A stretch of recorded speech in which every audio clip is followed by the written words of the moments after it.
Hey, Fatheads, you're tuning in to another episode of Sharing Our Pairings. This is Sharing Our Pairings, episode 117, Gurkha Heritage Maduro. I'm your host, John, the Cigar Surgeon, joined as always by my co-host, Trippy Trent. We are broadcast around the world and picked up on the Armed Forces Radio Network. You can tune in at cigarfederation.com, where we're homed.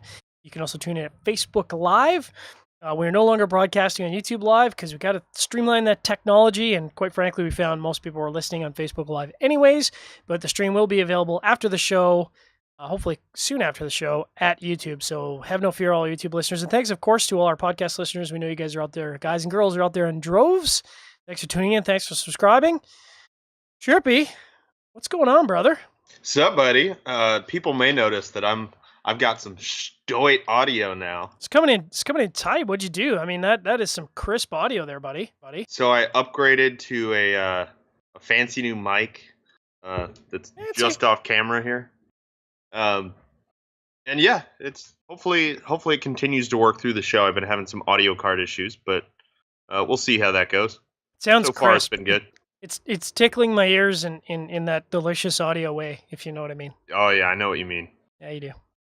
Of course, we're talking about pairing tonight, which we talk about every night, every Thursday, every Wednesday, not every Thursday. I'm stuck in cigar chat mode.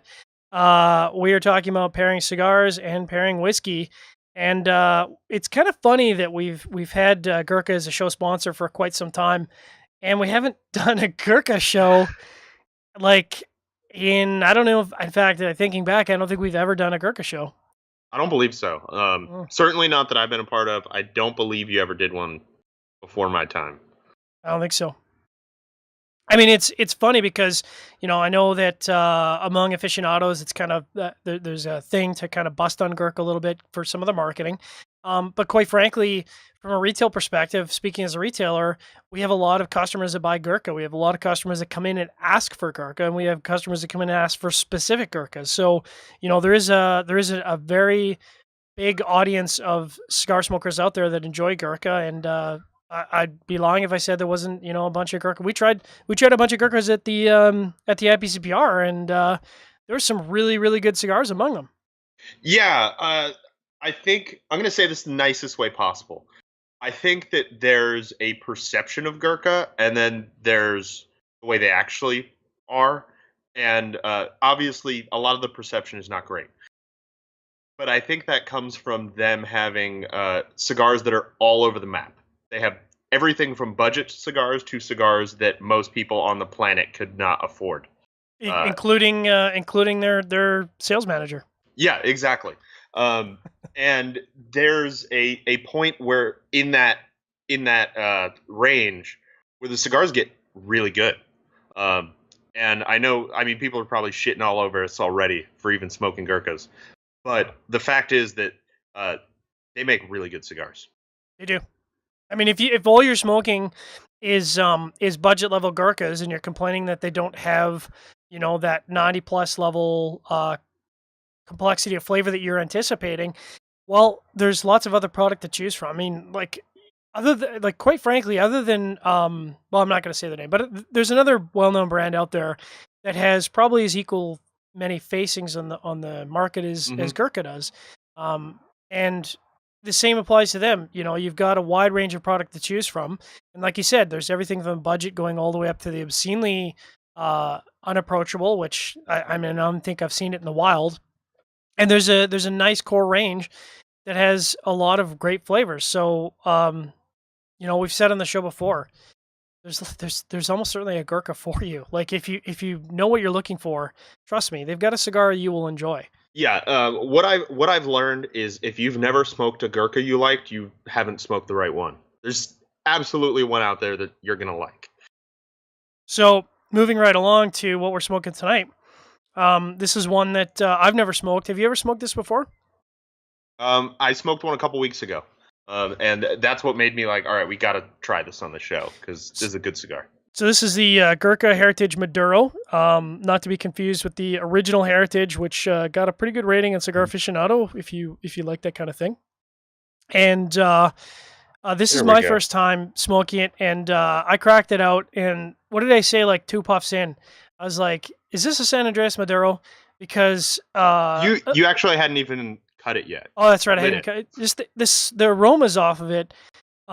When you get a really good San Andreas wrapper, it's got that like earthy chocolate that I just dig, and this is definitely one of those cigars where the wrapper is how do I say forward? Like you're really getting that Yeah. wrapper flavor in there.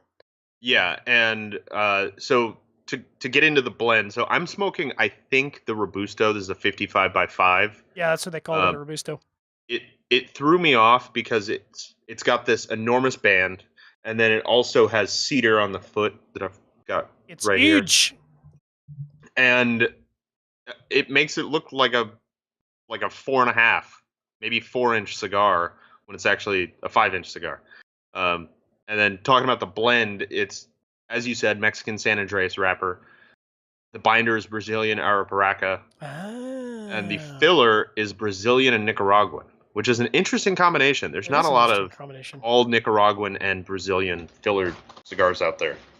I would say the vast majority of cigars that I've smoked, I would say almost 99%, either have some sort of Brazilian, usually Arapiraca as a wrapper or as a binder. I don't think I've ever smoked anything that has Brazilian in the filler. The only thing I can think of is the CAO Amazons. Mm. They use Brazilian in the filler, but that's the only other one that I know of that uses Brazilian filler. And people go gangbusters over those. Yeah. So, So maybe that's um, part of the magic that's in this. I don't know. the magical tobacco. Smoking the because we kind of did a pre-light. Kind of usually get about 20 minutes of the cigar in just so the palate can acclimate and the flavors can kind of get in there. And I started out with a lot of that San Andreas chocolate, a little bit of earthiness. I usually call it like dirty chocolate. And then right about now, where I think the first third is kind of settling in, I'm getting a lot of that like toasted graham cracker, Hmm. and I'm super digging it. And I don't know if it's you've planted it in my mind now saying Arapiraca, but I am getting a little bit of that stewed plum that I tend to associate with Arapiraca. Yeah, there's definitely a little bit of like stewed fruit kind of flavor, and a surprising amount of spice in this cigar. It's the first time I smoked it a few weeks ago, I was really surprised by how much spice there was. Um, just because I don't know, for some reason I wasn't expecting it. Yeah, I might be blowing the spice out a little bit tonight with some of the beverages that I've gone with, and I've kind of been I'm not gonna lie, it's been a bit of a day. It's being a bit of a week, so I might have snuck a few tastes in already. And I think my first beverage might be a little on the hot side and taking away a little bit of that spice. I don't know if that spice is coming through. It might come through on my second or third beverage tonight. Yeah, it's not like super intense spice. It's kind of like a light red pepper kind of spice. It's a little more intense than Mm, black pepper, but like a red not pepper flake. yeah, not super spicy though. Yeah, I mean, now that you say that, and I'm kind of focused on it, I kind of get that right in the center of my tongue, kind of like what I Yeah. get with a really nice green curry. You get that right in the center of your tongue, and it just Mm, kind of lingers there nicely. And I'm only saying green curry because I had Thai food a few nights ago, and it was so good, of course it so is. good. Then I ate a red Thai chili pepper. I was like, it's so hot, so hot, Oh but it was tasty. man, when I was in Connecticut, or after you left Connecticut, and I was staying with my buddy for a few days, he took me to this Thai place, and I just ordered pad Thai because I just love the flavors in pad Thai. I know it's So not good. super Thai-y, um, and they asked how hot you want it, and I said a 4. Like a 4 out of 5. That's really kind of my wheelhouse when it comes to Thai food. Um, and this was like a 7 out of 5. It was so very hot, but really good. I couldn't stop eating it. I was You burning know my that face off. Yeah, I mean, you know that I am a spice junkie. I love heat, and I mean, I eat pho on a regular basis, and I love it. If my eyes aren't watering and my nose isn't running, Mhm. then I just don't feel it's a proper satay. And the same is true for Indian food. I've been certified multiple times as having an Indian stomach, and I Oh love yeah.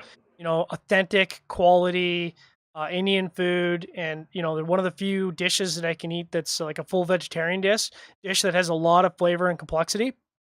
And that leads me into Thai food because I feel like Thai food operates on a completely different level when it comes to spice. I Yeah. mean, for me, like a 7 or 8 out of 10 for Indian food is like a 4 out of 10 or a 3.5 out of 10 on the Thai scale. Yeah, I don't know how they make it that hot even. Like Thai chili peppers aren't even that crazy hot. They really I aren't. I have hot sauces inside that are way hotter and that I'll just put on food. But they just like layer the heat on there. It's like fresh chilies, chili oil, chili flakes. It's just layers and layers and layers of heat. And it's so intense and so And I delicious. mean, it just comes up on you. You know, you're not expecting. You have a couple bites. You're like, oh, this is good. This is, it's got a little spice to it. And then you have 2 or 3 more spoonfuls, and then you're like, oh, it's a little spicy. This is this. And then 5 or 6 more bites in, you're like, okay, my mouth's on fire now.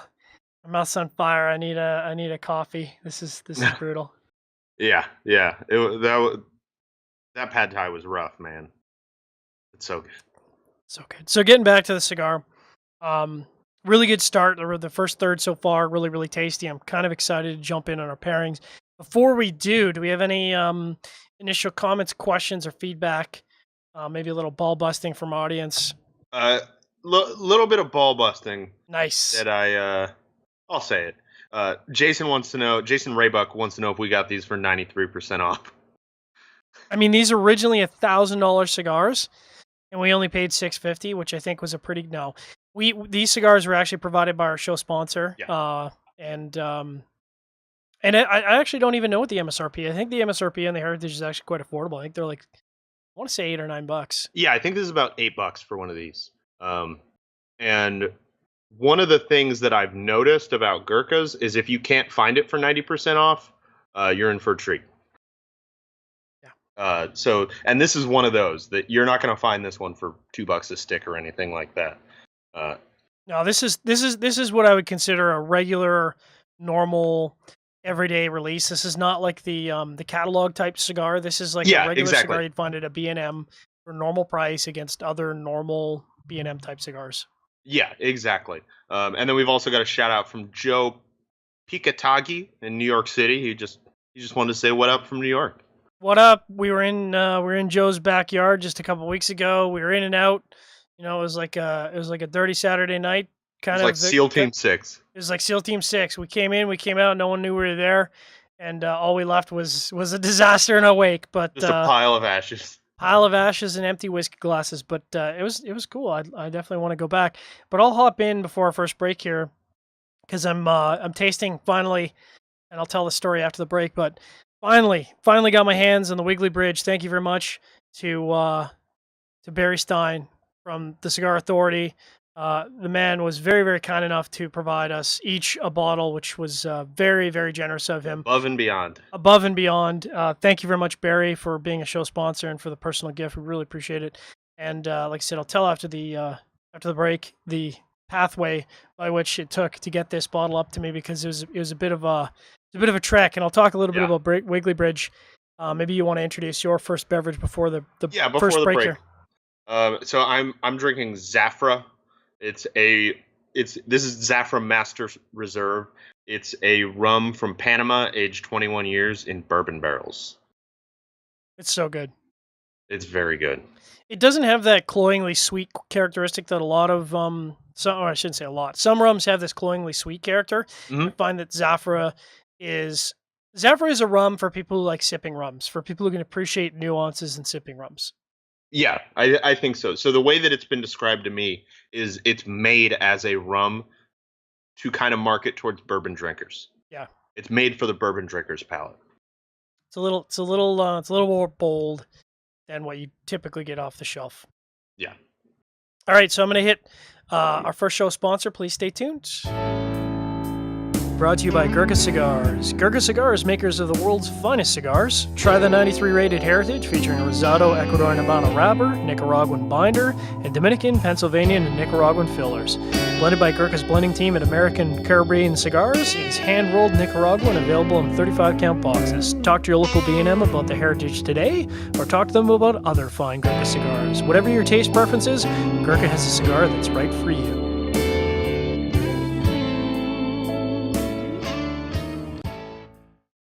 And we're back. Of course, one of the things we failed to mention was that this Gurkha Heritage Maduro is, in fact, rolled out of Nicaragua. So I could have used my fancy dancy Nicaraguan flag and gotten some shout outs. I want to remind the audience you are tuned into Sharing Our Pairings, episode 117. Gurkha Heritage Maduro. I'm your host, John the Cigar Surgeon, joined as always by my co host, Trippy Trent. We are broadcast live around the world and picked up on the Armed Forces Radio Network. You can tune in at cigarfederation.com, Facebook Live, or after the show, youtube.com. Of course, we've got all our podcast listeners out there in droves. Thanks very much. Appreciate all your show comments. And feel free to drop us a comment, emoji, or whatever the heck on Facebook Live. Appreciate that feedback. So, getting back to our beverages, I'll hold that up again because it's so sexy, Wiggly Bridge. So, of course, getting booze up here to Canada via the Underground Railway is extremely difficult. Cigars, maybe. Booze, not so much. That is a tough shipment. So we opted for safety, and my good friend and colleague Tripp was kind enough to bring that to me when we were down in New York together. And I thought, no big deal. I've been all over the world. I've transported liquor in my suitcase, which is the only way to transport.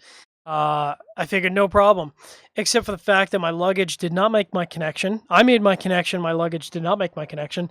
And then I embarked on a 48-hour, excruciatingly painful experience with Delta. I mean, it was brutal. I drove out to the airport to get my luggage, and there was no Delta staff at the airport. And I called them like 4 times, and they kept acting like it was this baffling experience that there was no Delta staff out at the airport. And eventually my baggage showed up at like 9 o'clock at night, a day late. And I was really, quite honestly, I was fully prepared to open up my bag and expect the bottle probably to be missing. Was kind of my expectation that someone had pinched it, or somebody had rummaged through the luggage and taken off my bubble wrap, and it was now broken. Fortunately, none of the above. It arrived safe and sound. Very happy that it did. You can see that it's kind of got a, it's golden amberish color to it, kind of a gold color. I know we've talked about Wiggly Bridge a few times when I'm talking about them in my own words because I'm very excited. They're started by father and son, David Woods and David, also known as Little David. And Little David is an actual self-taught welder. I didn't even know that you could just start welding and not, hurt yourself. But he essentially learned how to make copper stills from watching YouTube videos. That's wild and crazy. So the copper pot still that they use for all the distillation is handmade, hand rolled, and hand riveted. It really doesn't get any more artisanal than that. So obviously it's not a giant copper still because, that would be painful to make by hand. Yeah, but, that would not be easy. Very cool. The Wiggly Bridge name comes, of course, from the bridge that is nearby. And as the rumor goes that Girl Scout troop went over it and it wiggled, and so it got the name Wiggly Bridge. That bridge was built all the way back in the 1930s, and it is listed as the smallest pedestrian suspension bridge in the United States, which I thought was kind of cool. That's interesting. Yeah. I'm always digging for those little interesting factoids. We've talked about this, but I'll talk about it again. It's typically aged for about 10 months in a smaller than traditional barrel. And the reason for that is that the more contact the spirit has with the wood, the faster it's going to age. It's bottled at 46 proof.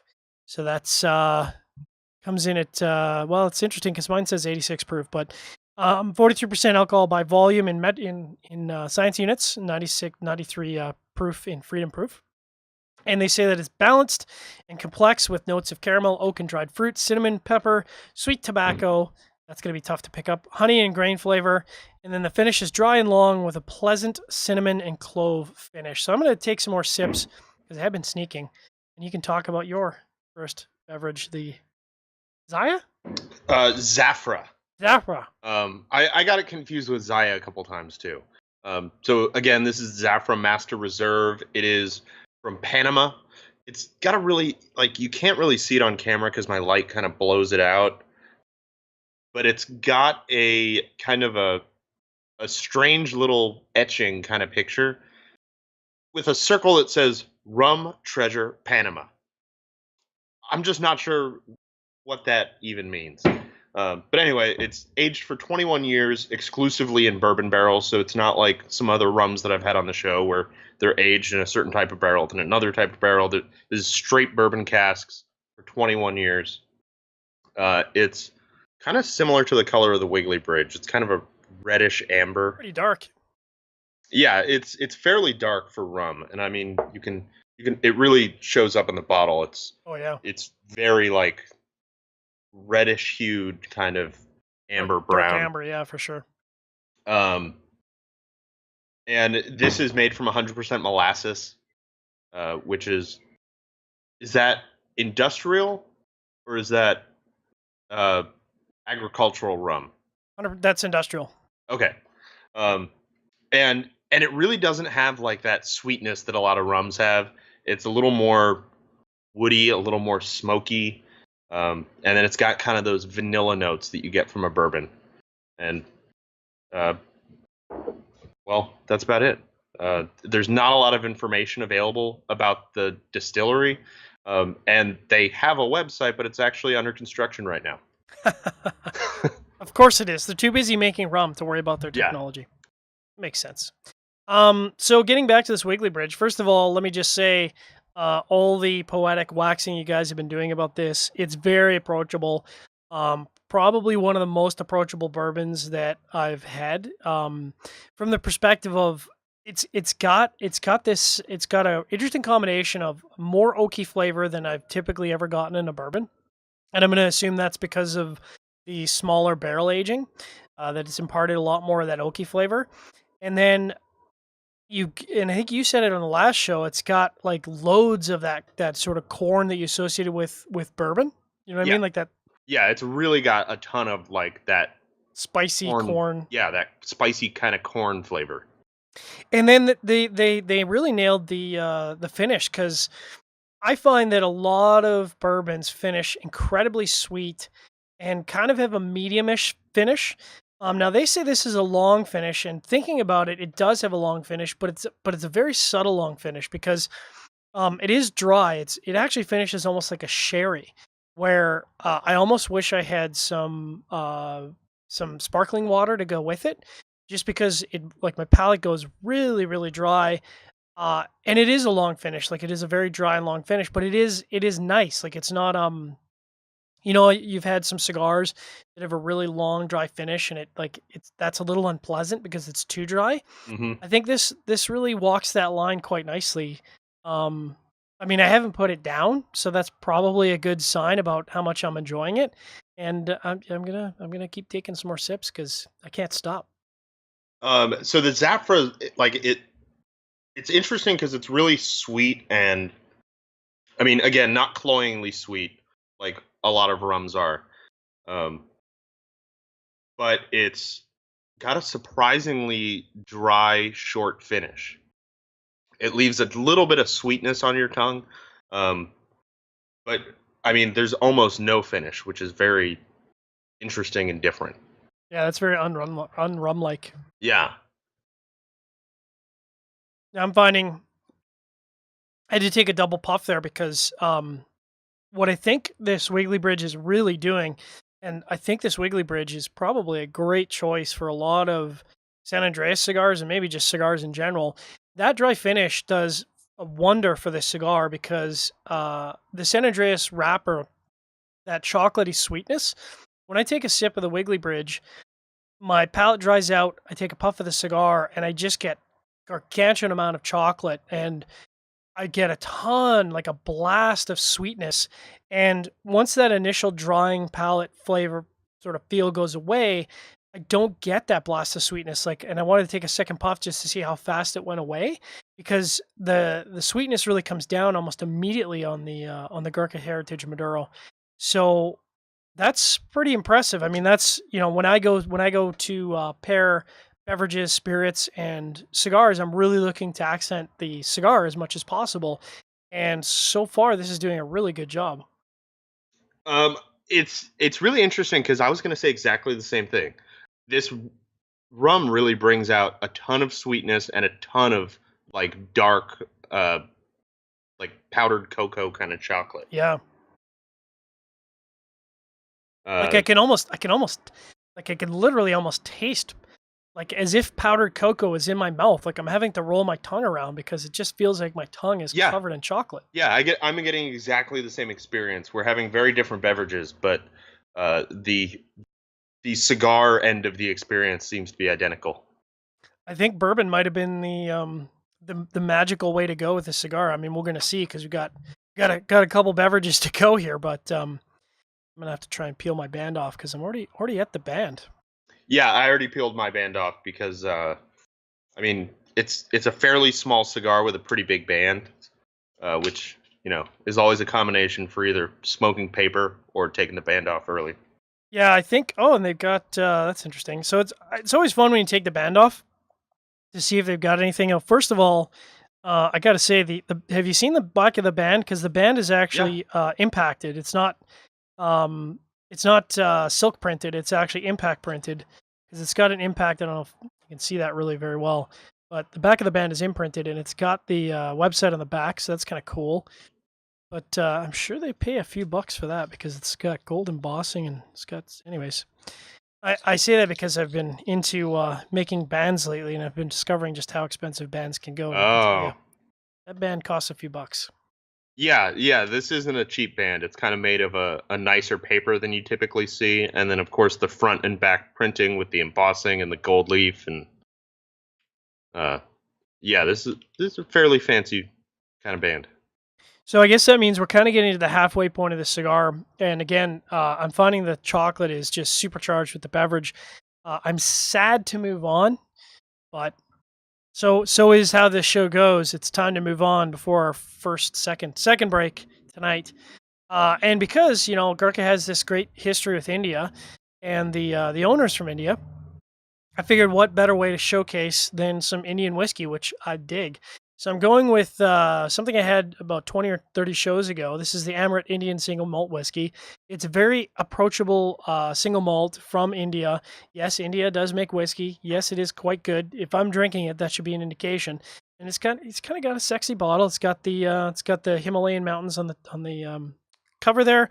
Um, Aged in oak barrels. I'll talk a little bit about Amrut and after the break, and I'll let you introduce your second beverage before we do that. So my second one is a beer. I thought the flavors of this cigar would just go really well with a stout. So I went with one of my favorites, Cavatica Stout from Fort George Brewing in Astoria, Oregon. Sort of local to me, a couple hours away. Um, and I've been to their brewery a couple of times. And I think that this cigar is going to pair really well with a stout. Yeah, I almost went stout myself, and then I saw my two bottles of Amrut, and I'm like, okay, I feel like it's going to be a whiskey kind of night. A little bit about Amrut. They've actually been making liquor since 1948, so they have quite a history of making liquor, at least by modern standards. But the bulk of their revenue really comes from other spirits. They make vodkas, they make gins, they make all these other beverages. So whiskey is kind of something that's really new for the company.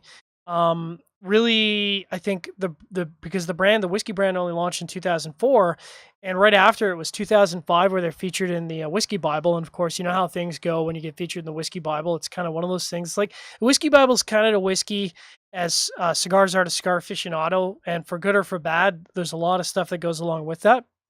So, of course, the moment the whiskey got displayed in the Whiskey Bible, people went nuts trying to get their hands on it, and it was hard to get your hands on for a little while. But now it's kind of come back into stock, so you can pick it up at most places.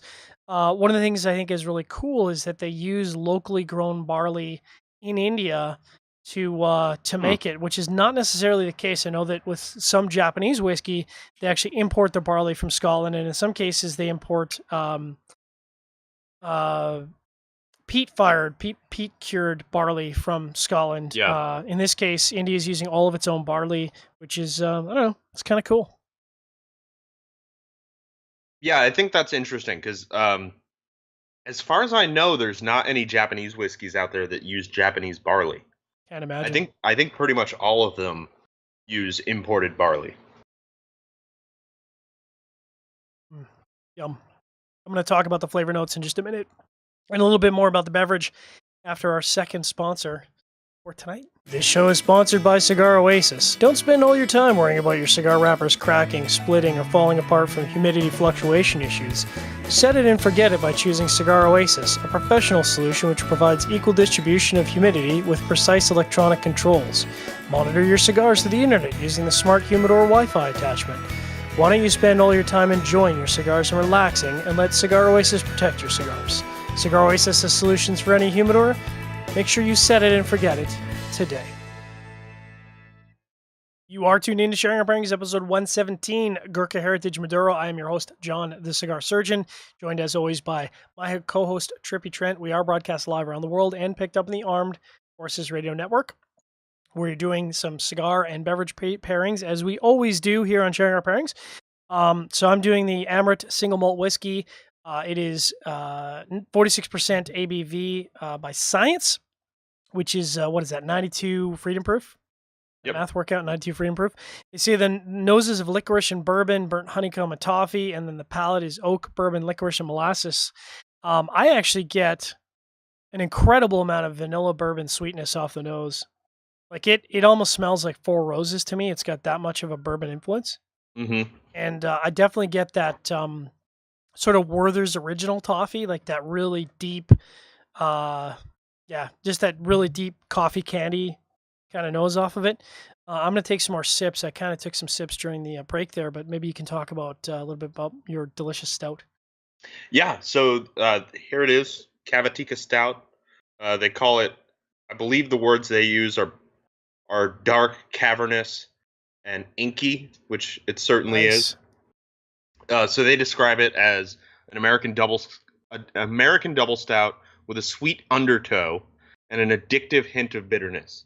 They don't say how many IBUs it is, but I would guess it's somewhere like 30 or so. I mean, it's got a little bit of that bite, but not much.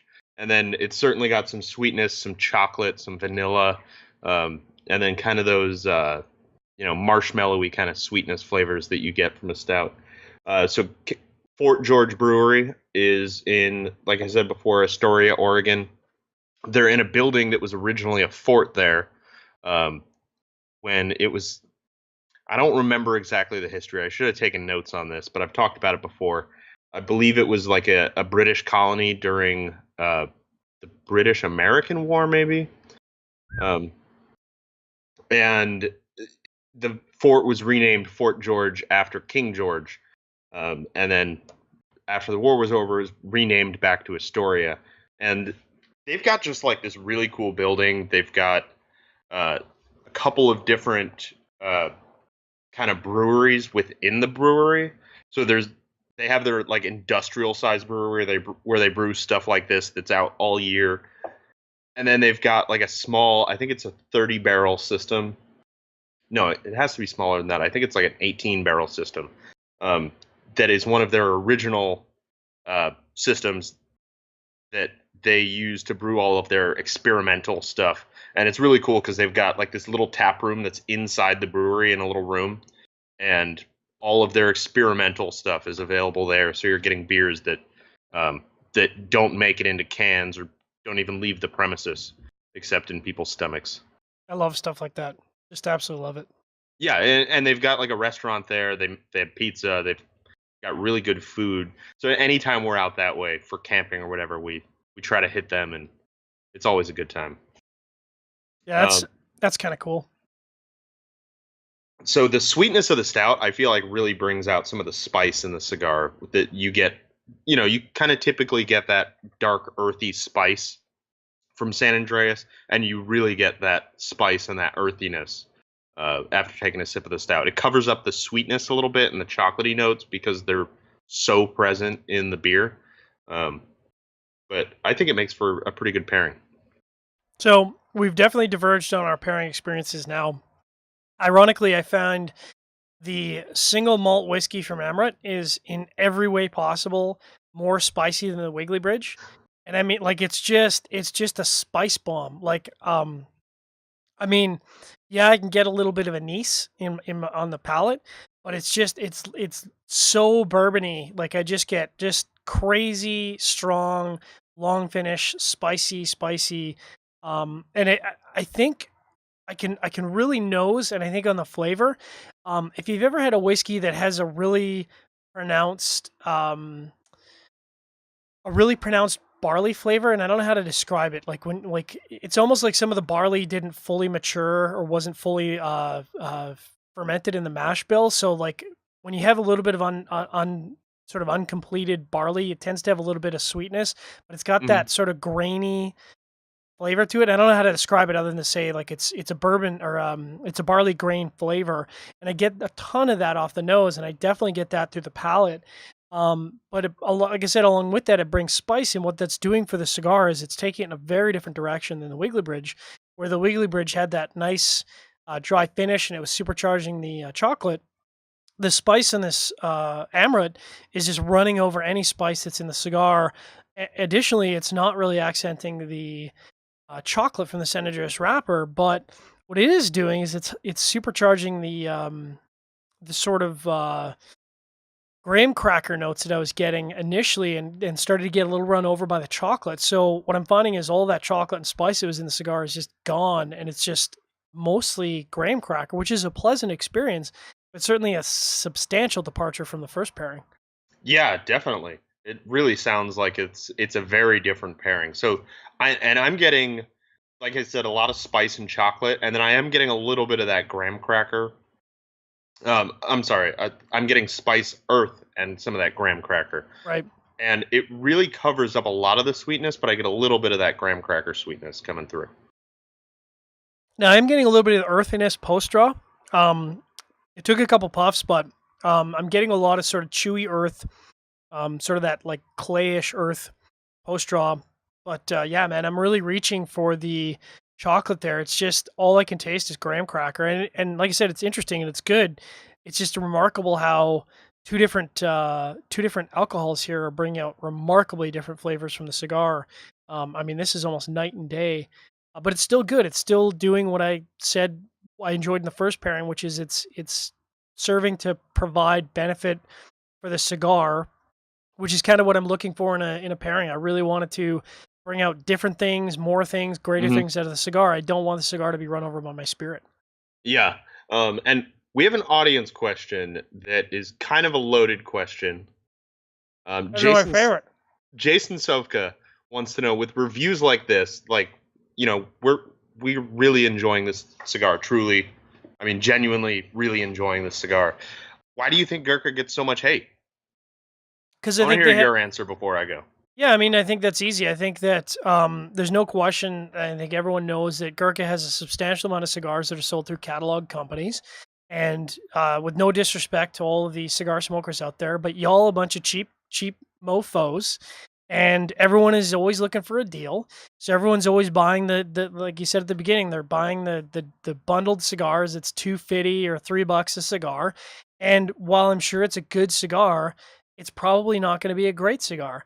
And so what they're doing is they're judging based on, maybe what's an inflated MSRP, and it's kind of marked down for the catalog companies because it kind of looks good and it makes people think they're getting a great deal, which they kind of are. If it's a $2 or $3 cigar, that's a pretty good deal, but you're not necessarily getting the flavor out of what would be considered a sort of a traditional normal boutique market release like this Heritage Maduro. So I think the people that are buying those bundles of cigars for $35 or $40 for a bundle, they're not the ones, or maybe they haven't tried any of the midstream or higher end releases like the Heritage Maduro.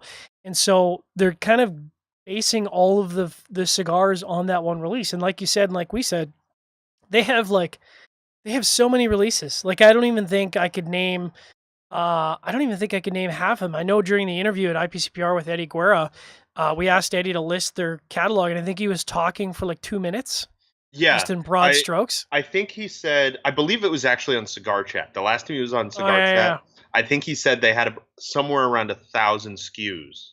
yeah, Um, and they're not like Romacraft. They don't make 12 Vitolas in each blend. correct. They, each blend is like, I don't know, between 1 and 5 Vitolas. Yeah, That is a lot of blends. that's a lot of blends. And I mean, that's not individual sizes. That's blends. yeah, exactly.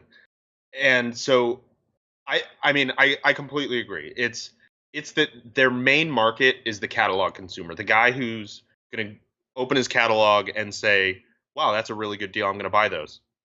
Yep. That's where they sell all their cigars. Um, the cigars like this aren't their real money makers, and they're not marketing. I think that's part of their problem is that they're not doing as good of a job as they could marketing towards the serious cigar geeks. Um, but that's because they're making millions of dollars Yeah. I marketing mean, to the larger segment of the market.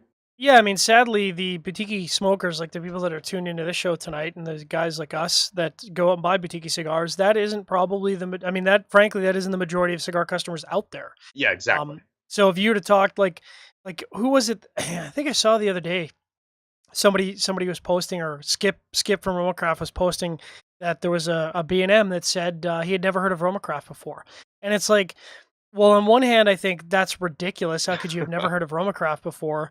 At the same time, I can understand that, because if you're a traditional B&M that sells, typical catalog style cigars from all the major Hmm. manufacturers, you've probably never heard of the majority of the boutique cigars out there, and frankly, you might not care, because people are coming in and they're buying, the sort of mainstream products that have been out on the market for 10 or 15 years, and they're happy, and your business is doing quite well.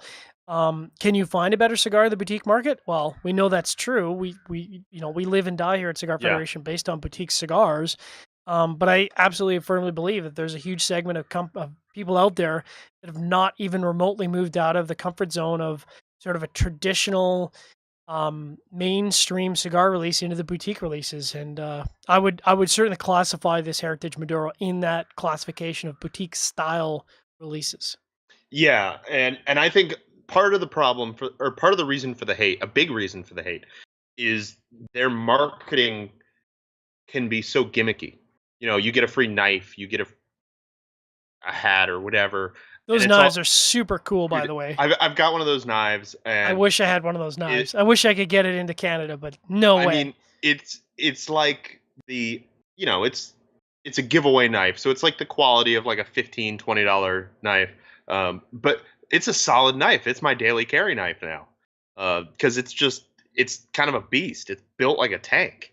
Um, but I see that marketing rubbing a lot of people the wrong way. Mhm. They're not focusing like when you buy X cigar, people aren't buying that because they get 20 cigars. They're buying that because they get a cool knife. Yes. And if I Um, mean if that works for them, and it so be it. works in spades. Yeah. Uh, it might sound like we're shit talking Gurkha, but I mean, they're making millions of dollars. I can't shit talk that.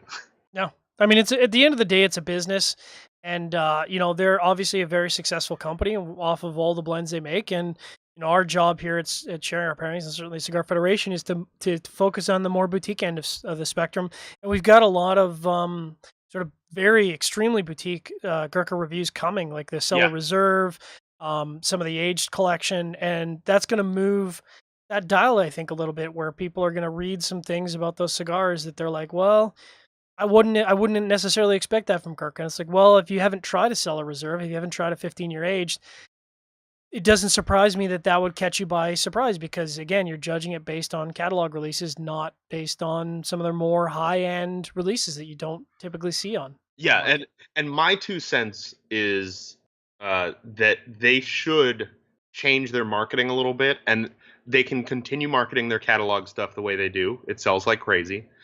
But I think that stuff like the Heritage should be marked Gurkha Boutique or something like that. Something Mm, that markets towards the geek crowd a little bit more, yeah. because frankly, they're the type of cigars that we want to buy, but we don't know that Gurkha makes all of them. Mhm. We don't know which ones are the boutique style cigars and which ones are the catalog cigars. It unfortunately gets lost in the very wide range of cigars that they offer, and we've Yeah, said it and continue to say it, all the way from boutique up to, dog, you better be a Shaw, because you're not affording that cigar unless you're driving that Bentley and you got that oil money. You're not going to be able to pick up that cigar. Sadly, that's yeah, just how it exactly. rolls. Yeah. Um, yeah, I don't think there's a better way to say it. Cool. I'm going to hop into our last ad spot here from one of our sponsors before we get into our last pairing. I'm kind of excited for this last one. I'm taking it in a very different direction. Sometimes that works out, sometimes not. So please stay tuned for word from one of our show sponsors. Show brought to you by Drew Estate. Until June 30th, if you're a Drew Diplomat member, you attend a rewards program event and make a promotional purchase, you will receive a Liga Privada Velvet Rat. You'll also be entered to win a Drew Diplomat pewter ashtray, mega standing ashtray, or the Swag Closet Humidor, dubbed the Divorcinator. All these products were built and designed by Drew Estate Subculture Studios. If you're not a member, download the Drew Diplomat app from the Apple Store or Google Play Store today. This is Sharing Our Pairings, episode 117, Gurkha Heritage Maduro. I'm your host, John the Cigar Surgeon, joined as always by Trippy Trent. We're doing some Gurkha Heritage Maduro pairing. I'm doing some whiskey. Trippy was shaking things up a little bit with a delicious stout. I'm getting a little crazy with this last pairing. This is one of my favorite whiskeys, full stop. I've described this as a sherry bomb, one of the most sherried whiskeys I've ever had in my life and continue to have.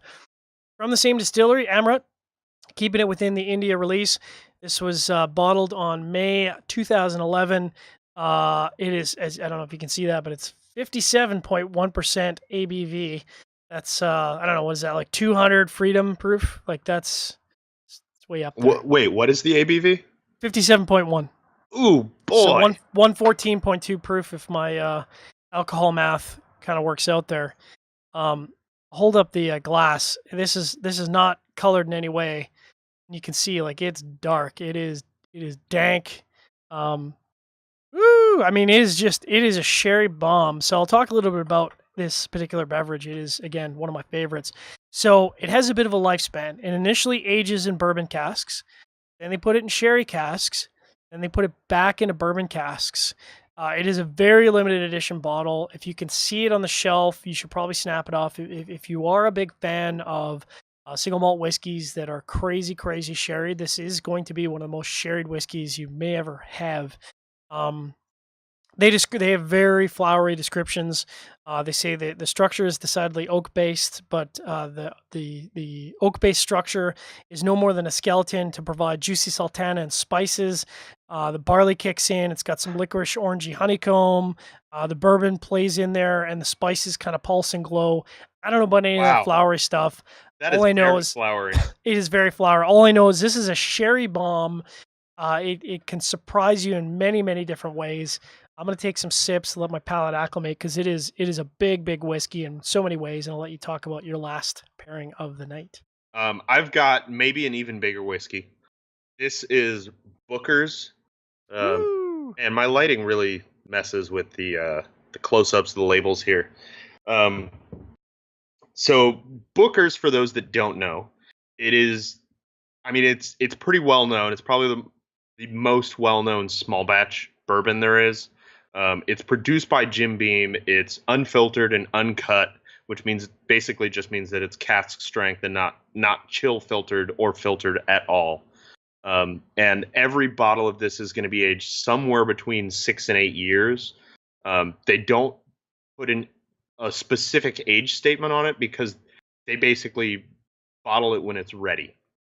And every batch is a little bit different. They've got kind of a couple of years ago, they started naming the batches. This particular bottle is from before they started doing that. In the old days when Booker No was still alive, or actually, yeah, I think he's passed away now. But when he was still involved, he was hand selecting every single bottle for Booker's. Wow. And then when he departed the company, presumably somebody else took that over. But it's really like, this is the origination of small batch whiskey. It's where small batch bourbon really came from. They claim to have even coined the phrase small batch in terms of whiskey. So this particular bottle was aged for 7 years, 7 months, and 13 days, and bottled in July of 2014, and it clocks it in a kind of insane 64.45% ABV. Good God. That is 128.9 proof. Good God. Yeah. So I think I might add a little water to this one. But I'm gonna see how it tastes first. And of course, I was talking to John, not really paying attention, and poured about 2 ounces of Woo! this bad boy. After Dark's gonna get interesting tonight. Oh yeah, it sure is. Now, can I just say one of the things I learned from Jim Murray, who was the former distillery master at Berclotti, Hmm. and he taught me something really interesting about adding water to whiskey. And he said the thing about adding water to whiskey is once you add water to whiskey, you can't take it away.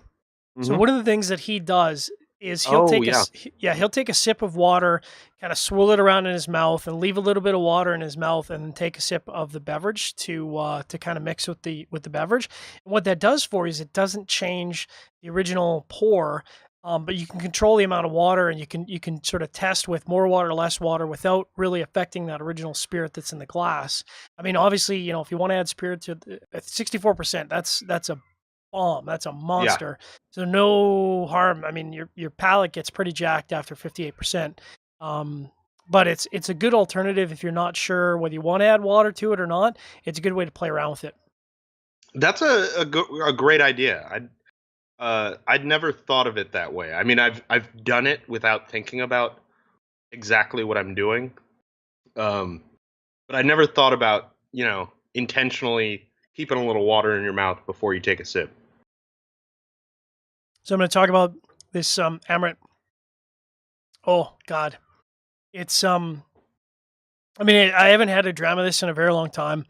It is just absolute Christmas cake, stewed fruit, spice bomb in a glass. My palate almost can't take it. It's so spicy.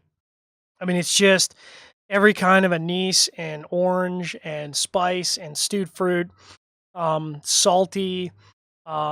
It's even got like it actually makes me think of if you've ever seen a Paloma, that smell you get off of really high temperature fermenting Maduro wrapper, Oh yeah. that sort of really chewy, thick Maduro where you almost want to chew it, like you almost want to put it in your mouth.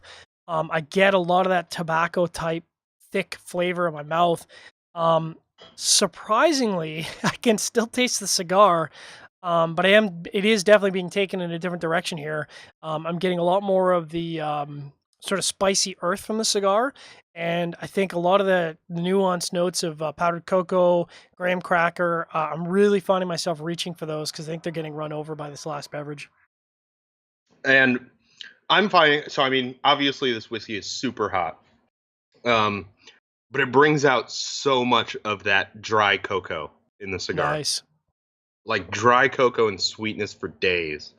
Um, and of course, the bourbon is as intense as you would expect. It's got tons of dried fruit, tons of vanilla, um, and less of the kind of smokiness than you would typically expect from a bourbon that's this high proof. It's the smokiness is kind of restrained, and I think that probably comes down to that they don't age this for super long. Makes sense. I'm gonna well, we still got some time here, and please do stay tuned after the show. We're gonna have probably a significant after dark segment. We've got a fair amount of cigar Probably left. like a little argument Little, almost. little, little, little, very enthusiastic discussion, as they say. So I'm gonna run back over my spirits tonight. Wiggly Bridge Distillery. So glad to get my hands on this. Small batch bourbon whiskey. Great pairing.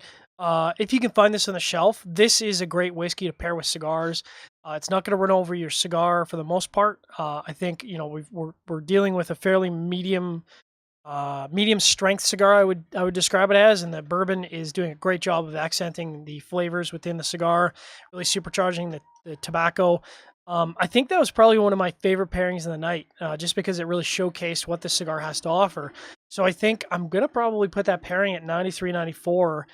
For me, it Wow. really did a great job of just everything that I want to showcase in the cigar. The spirit did a great job of that while still being able to enjoy the original spirit. And so my Zafra, um, I that one just that rum goes so well with cigars. It's so smooth and it's got so much bourbon character. without having uh, that what I find kind of off-putting sweetness of rum. It's got the soul of a rum, but the flavor of a bourbon, and I find it goes really well with this cigar in particular. It really brought out those chocolate notes and that sweetness. Um, I think I would give that one a 92. Woo, nice. Yeah. Moving on to the second pairing of the night, I went with the Amrut single malt whiskey. It had, like I said, a lot of that sort of barley flavor to it. It was a lot spicier than the Wiggly Bridge, but it did so in a really interesting way because it showcased different flavors within the cigar that weren't necessarily being highlighted.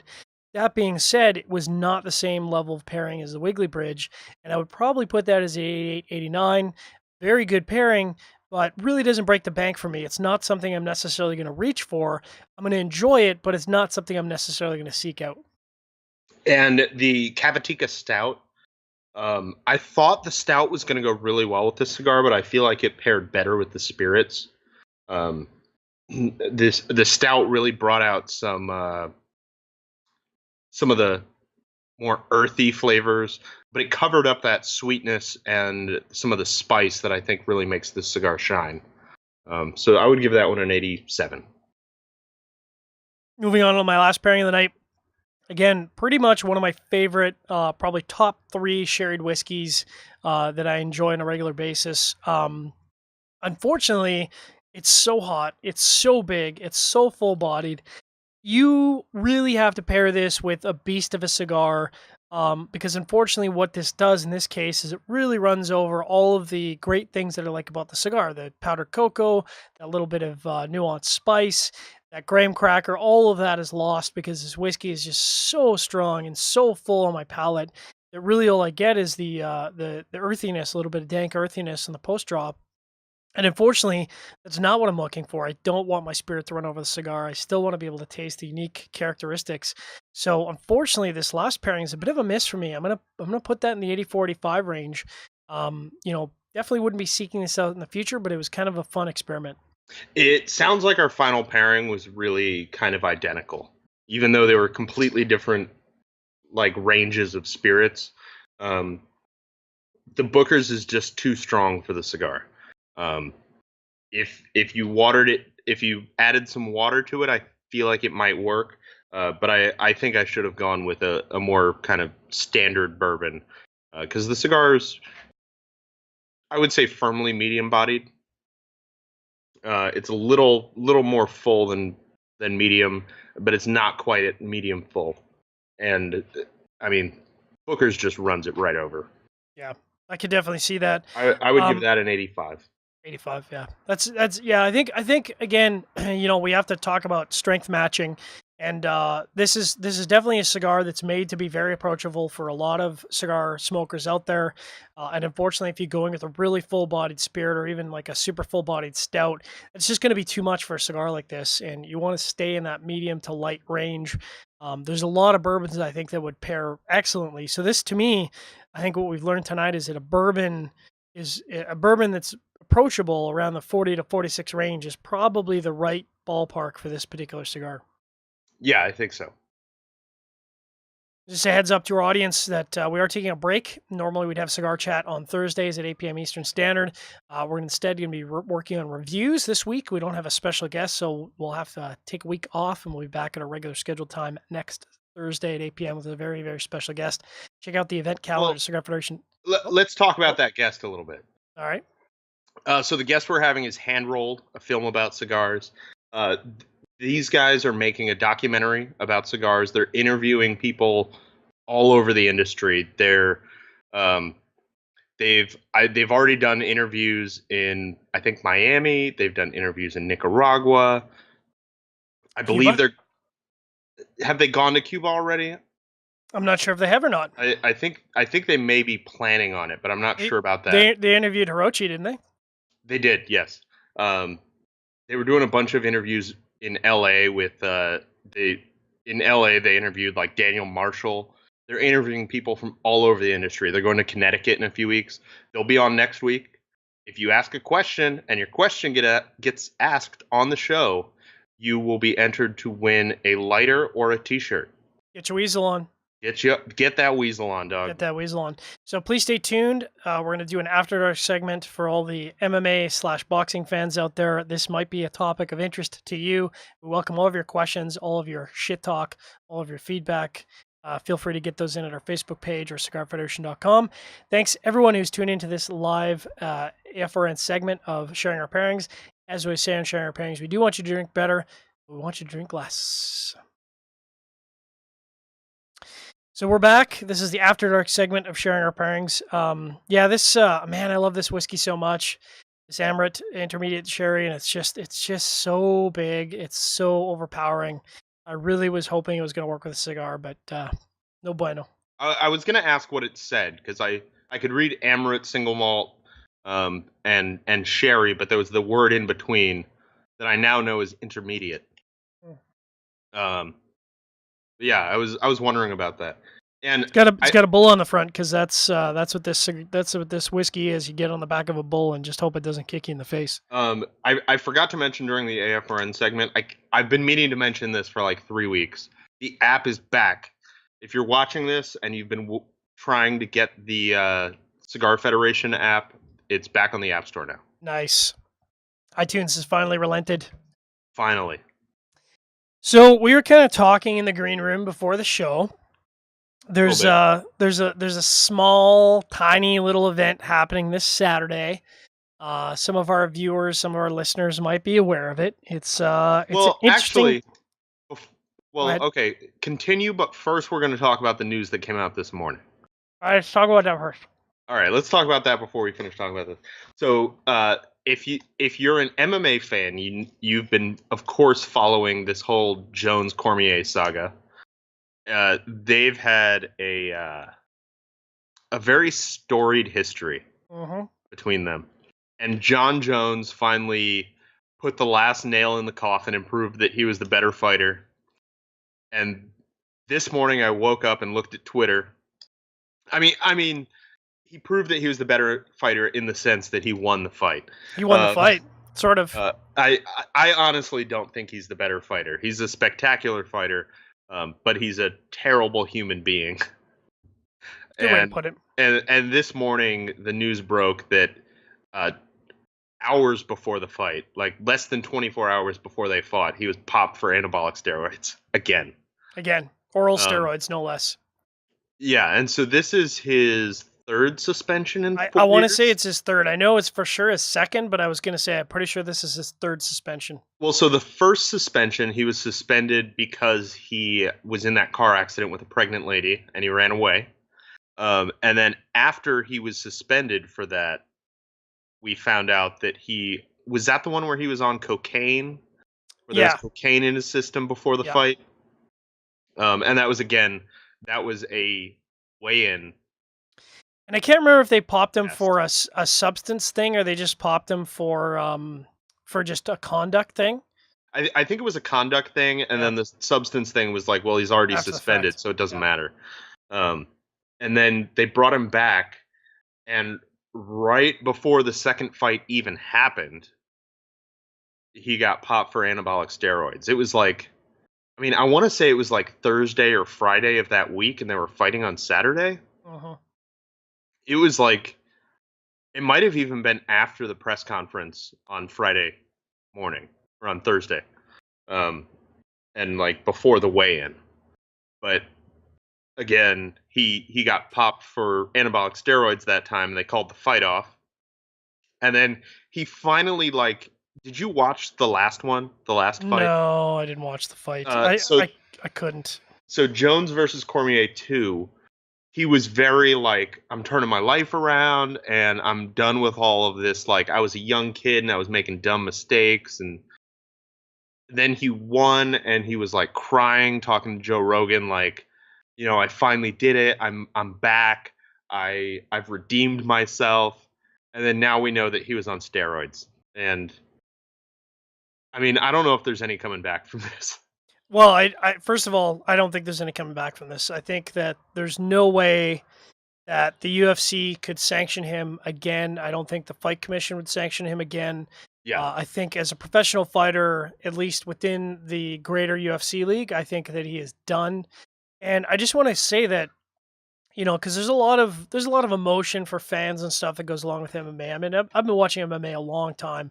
I've been Hmm. watching MMA since I had to pirate UFC 2 back in '92. So I've watched, from the very start of the sport, and I've seen the evolution of the sport. And frankly, where the sport is today is certainly much more high level than when it started out as sort of a Hmm. spectacle. But Cormier has been getting crapped on for years as what has been a lot of people have kind of considered it spoiled milk. He's been saying this entire time that John Jones abuses substances, and people have been just Hmm. shitting on him time and time again. And I feel like in a lot of ways, this is vindication for Cormier and people who support Cormier to Yeah. say, well, yeah, he's been right the entire time. He has been popping drugs, and this whole faux, like, I've turned my life around thing was just, it was just a statement to try and get his social media cred back, that people buy into it. And it turns out it was just a story. It was just total fabrication. Yeah, it's just crazy to me that he couldn't get it together after like 2 years of like just going off the rails in And a and I real bad way. Yeah, and I said, and this is probably going to bring some hate mail, but I don't give a shit. It really reminds me of the Terminator, not the Terminator. What's her name? I always forget her name because I just hate her so much. Oh, Chris Cyborg. Chris Cyborg, the Cyborg. So to me, there's a lot of parallels because Cyborg has been abusing substances. She got popped like 7 or 8 or 9 times, and yet she still gets sanctioned because there's a lack of, shall we say, showcase women in MMA, Hmm. and a lot of people like to shit on women's MMA, and so she's still got fights out there. But there's no question in my mind that she's still using in some way, because she's just huge. If you look at her, it's the same thing as like a big bodybuilder. You can only get She's built like Brock Lesnar. She's built like Brock Lesnar. You can't get that big without illegal substances. I'm sorry, you can't. It's just it's a basic reality of human physiology. You can only get so big, and that's why a lot of these fighters turn to these substances to get that edge. And the fact of the matter is, it's against the rules. You can't do it. And to me, it's the same thing. It's like, if you want to be taken seriously as a fighter, you got to stop using this stuff. And unfortunately, the truth of the matter is, fighters like that, they just get their asses handed to them if they didn't, because that's the Yeah. edge that they have in the ring. Yeah, because that's how they stay at that level. Right. Um, yeah, yeah. I feel bad for John Jones. Like, Sure. it's sad that he was able to build up this fandom and has just shit all over everybody who supports him every single time. There's still going to be people that are going to support John Jones. I'm sure that in a week's time, there's going to be some story about a trainer that was giving him a substance for a training thing, and he didn't know it had steroids in it. I mean, you know, F off, man. Like, you are responsible as a fighter for everything that goes into your body, whether that's a true story or not. And I don't believe that's the true story for John Jones. Ultimately, you're the one that's responsible for that. You have to know what you're taking every time, because ultimately you're the one that has to be responsible for that. And in this case, third strike. I think he's done. He's I don't out. think he's coming back from that. I mean, even so. I mean, this morning the way I found out is, I don't know, I was on Facebook or something, and it was like a post about Dana White that was like, Dana White says John Jones is probably done. And when Dana White says that John Jones is done, that's when you know he's really done. Yeah, yeah. Because Dana Dana tends White, to tiptoe Dana's around that put a stuff. yeah, he's put a lot on the line for John Jones over and over again. And every time he stood up and said, like, he'll come back from this. And this time he's like, nah, I don't think so. I don't think Yeah. he's coming back. No, you can't put a multi-billion-dollar uh, fight organization on the line for someone who's going to continue to break the rules and make the sport look bad, because it does make the sport look bad. It Yeah. casts aspersions on all the other fighters that are out there that are doing it legitimately, that aren't breaking the rules, that are fighting within the context of the restrictions, which is no steroids, man. Sorry. You Yeah. can't take TRT, you can't take steroids. That's the rules. So now let's talk about what's going on this weekend. That little event So that's happening. before we get into that, should we check to make sure the audience feedback and comments haven't blown up from that little tirade? Right They there? didn't somehow. I'm shocked. We've definitely still got people watching, but nobody's complaining about that. All right, fair enough. Apparently, we've got all John Jones haters watching. Fair enough. So there is a little bit of an event coming up this Saturday, and I'll just kind of repeat what I said in the green room, which is, to me, this fight is as important for boxing as back, I think it was UFC 3 or 4, when there was a boxer that entered UFC, and Mm-hmm. at the time, all the boxers were saying, "Well, this fighter, this quote unquote professional amateur fighter that's fighting MMA, is going to get completely dominated by this boxer because boxing is such a professional sport, taken at a very high level, and this boxer is going to hand his ass to him." And I said at the time, that would be true if this was a boxing match, but when you take a boxer in an MMA, there's so many other skills that a boxer doesn't have in an MMA match. And yes, the average MMA fighter doesn't have the same boxing skill as this boxer does, but that's not going to matter because that boxer is going to be taken down and the fight's going to be over because all of his skills go out the window when he's on his back. And to me, this is really the reverse of that. We're seeing the whole fight game come full circle. Mm-hmm. We've got this premier world-class MMA fighter fighting not just a professional boxer, not just a top-ranked boxer, but arguably one of the best boxers at his weight class in the last 10 years, 15 years. Arguably, I wouldn't argue this, but he's arguably the greatest boxer of all time. His record says so. Exactly. I mean, it's like a Super Bowl team.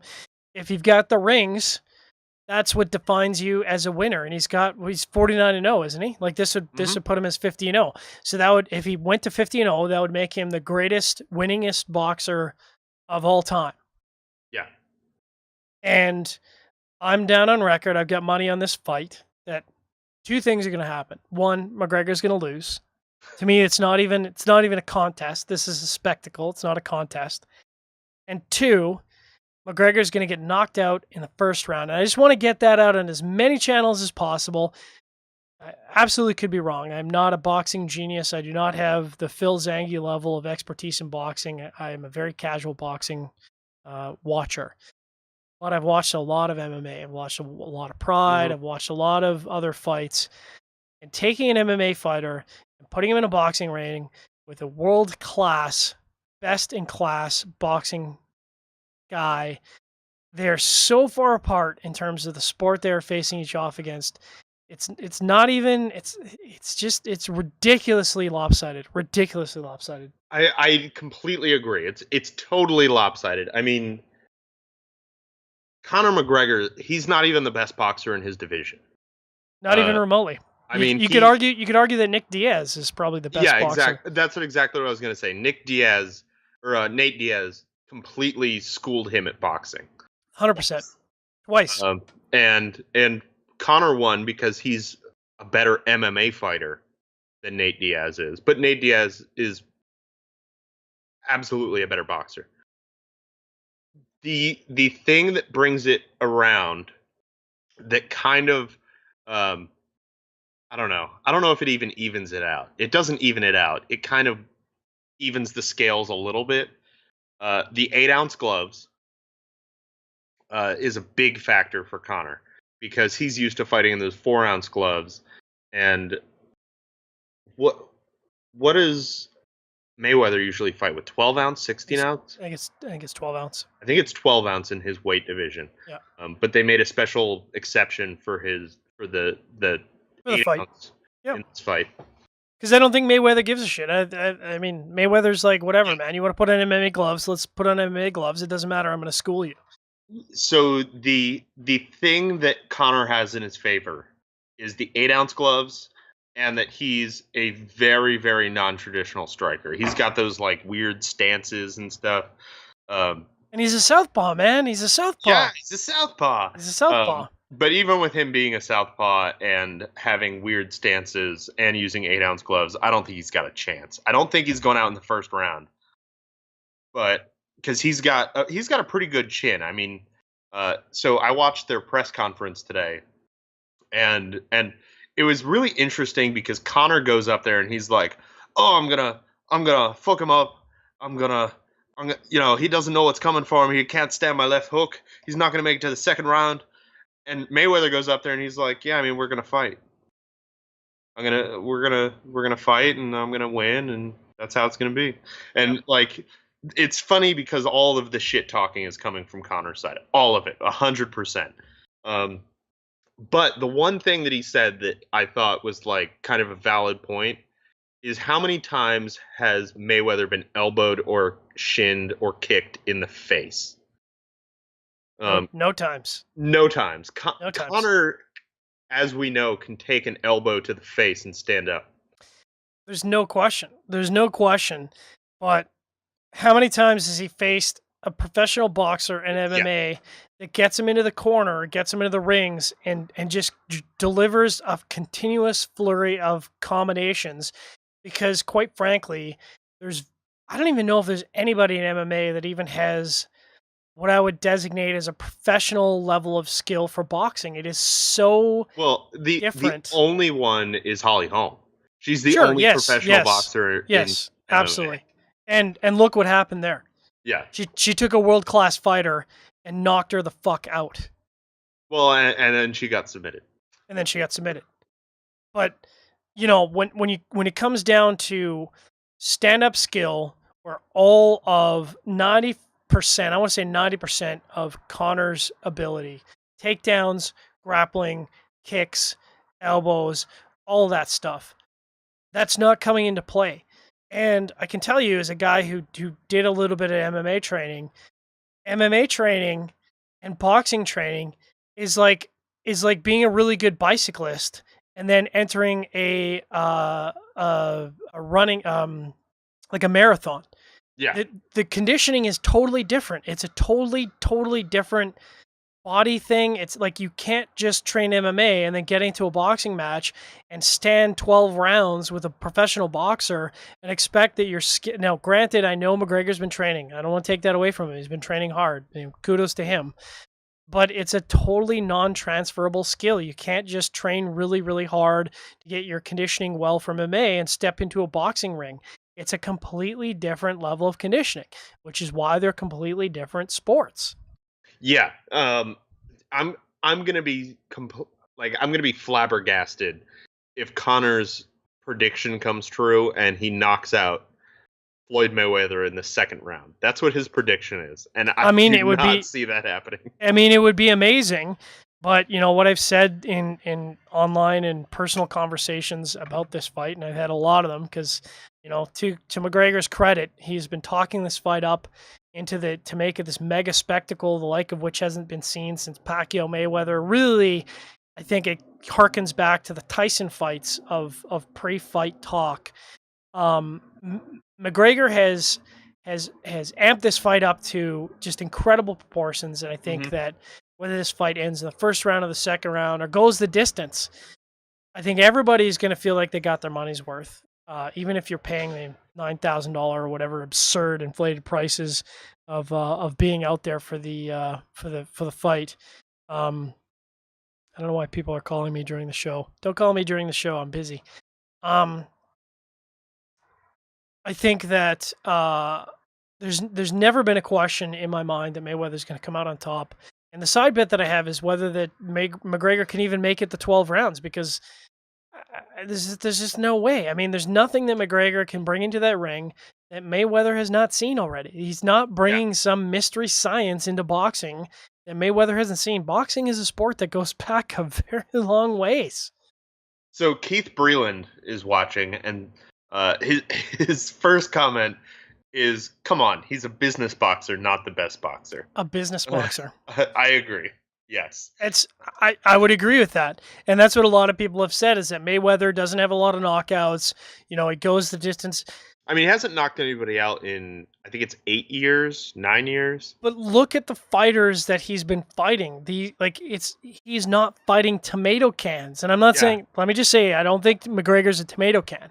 But Mayweather hasn't been fighting tomato cans. He's been fighting other world-class boxers. You want to talk world-class boxers? Let's put McGregor in the ring against Pacquiao. Pacquiao would lay a beating on McGregor, Oh the yeah. likes of which McGregor couldn't even possibly imagine.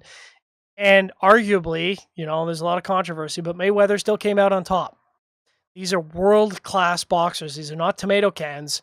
The level of skill at that level of boxing is extremely high. This is not the Tyson era where you got what's that idiot's name that there's a lot of idiots that have been knocked out in boxing that probably had no business of being in the boxing ring in the first place, and it was just a spectacle to make it a spectacle. Hmm. And And that's what this is. And Keith in another comment, he says Mayweather does have a problem with long reach, which he does, but he's still going to dominate Connor.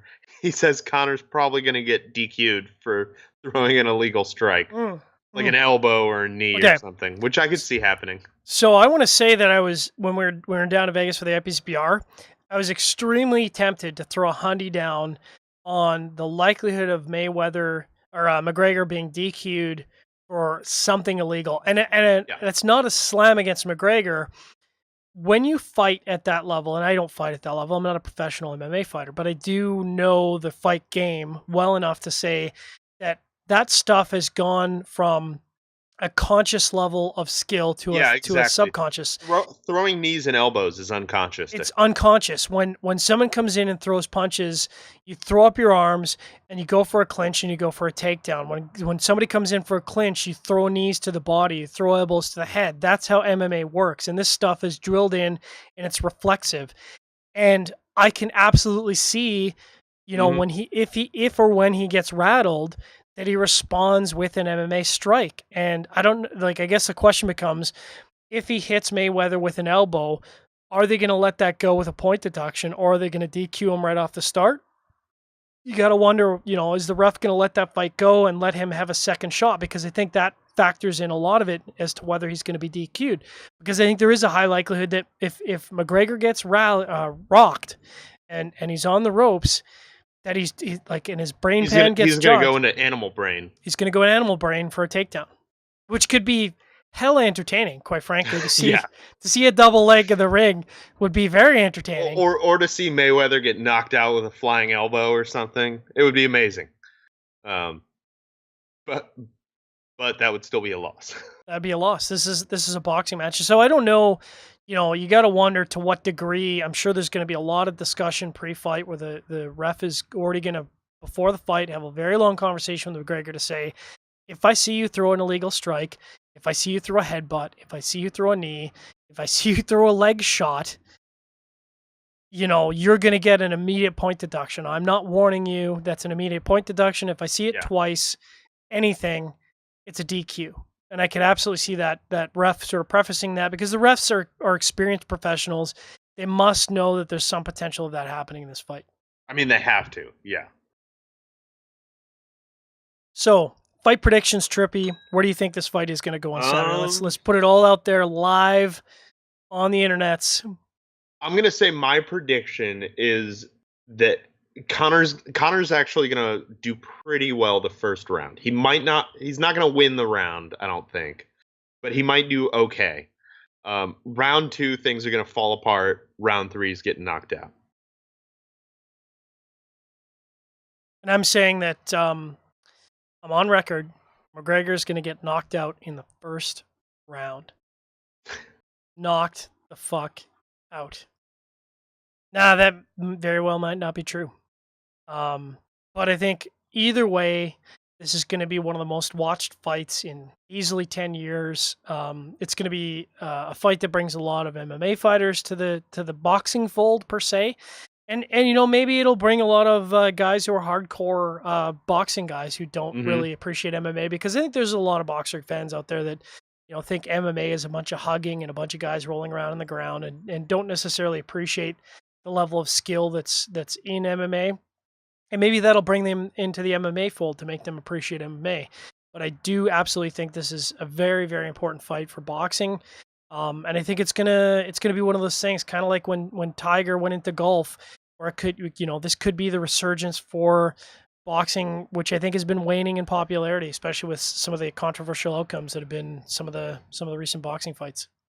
Yeah, and did you see the belt? I didn't see the belt. No, I didn't watch So that. they revealed the belt today, and it's insane. So I mean, they've got like the heavyweight belt and all that stuff. So Yep. this one, the winner gets the money belt, Ooh. which is made from alligator skin, and it's an offset, so it's got so you get like the full alligator skin experience. So it's got like the belt is right here and the buckle is right here, and then it's got a long like band of alligator skin, and it's like teal blue alligator skin. And it's got something like 300 diamonds and like 60 rubies and 1.5 kilograms of solid gold. That's absurd. I did see the thing from McGregor that he said he's gonna have all of his belts, every single belt that he's ever had flown in for the match, and he's gonna do some kind of pre-fight spectacle where he's showing off the belts and Where he's he's got got the one belts. on each shoulder and one Yeah, on his waist. Yeah. that's not gonna help you in the fight, but it's gonna make for an interesting spectacle going in. Yeah. Um, so what I didn't know, and I was just reading about while we were talking, there are actually a couple other title fights. The IBF featherweight, super featherweight, and Ooh. WBA light heavyweight are both on the undercard for this. See, that's so funny because one of the things Oh, I really like. and the USBA cruiserweight. See, um, I like for boxing or MMA, I prefer watching super featherweight, featherweight, and middleweight fights Hmm. because I find that there's a lot more action. It's a lot more active. I know a lot of people like the heavyweight fights because heavyweight fights are all about the big knockouts and two big bruisers just beating each other up.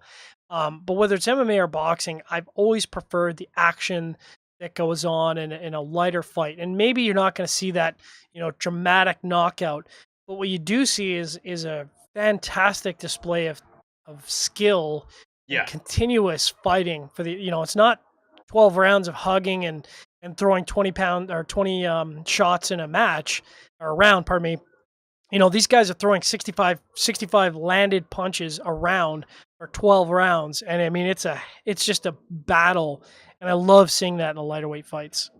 Yeah. I think there are going to be some good fights that night. And another thing I was just reading about the nosebleeds to this fight. I mean, Yeah, guess how much it is for literally the very last row, like behind a pillar. I heard because I have a friend and my boss who is a huge boxing fan, and he was looking at tickets for the fight. And I remember, I think he said there were $1,900 for nosebleed seats. Okay, so they're actually a mere 1,300. 1,300. Okay, so they might have come But down. that was as of Monday when you're buying tickets 6 days out from the fight. Yeah, this I think I mean I'd be interested to see the stats as to whether the in ring or the in stadium tickets are probably the most expensive I've ever seen. I don't know Yeah. if the Tyson era tickets ever reached this level, because like the mid level, like the mid tier sort of mid row seats were going for something like $10,000 or $12,000 a seat. That's just crazy. It's To crazy money. I mean, to be able to watch it on TV and have like that close up experience, um, but then to sit 700 feet away and watch it with binoculars for over $1,000 just I, seems crazy. I think it's just going to be one of those things where, like I said, back in the Tyson era, where you can say you were there for the fight, because I Yeah, think this is one of those fights that's going to go down in the history books, regardless of what happens, regardless of the outcome. Um, this is going to be one of those fights where I don't know that anyone is going to be disappointed, whether it's a DQ, whether it goes 12 rounds to a decision. Everybody's going to be talking about this fight for a month or two afterwards and yeah, hashing it over, and just every second of every round, which is only the first round, is going to be analyzed, and just like frame by frame, people are going to be arguing about every single punch and counter and duck and everything. yeah. I mean, it's very easy to say this is going to be like the biggest, one of the biggest boxing fights of all time. Absolutely, It's easily going to be the most viewed like pay per view of all time. But I no mean, question. That's easy because you have all the boxing people and all the MMA people watching. Bringing them all together. So as we wrap it up here, any final questions, statements, feedback from our illustrious live audience? Jason Savka says it's going to be a draw. I don't think that's possible. I don't think so either. I think you could probably, I don't know what the odds on a draw would be, but I suspect they're pretty high. You should definitely, if you think it's going to be a draw, you should put some money down on that, man.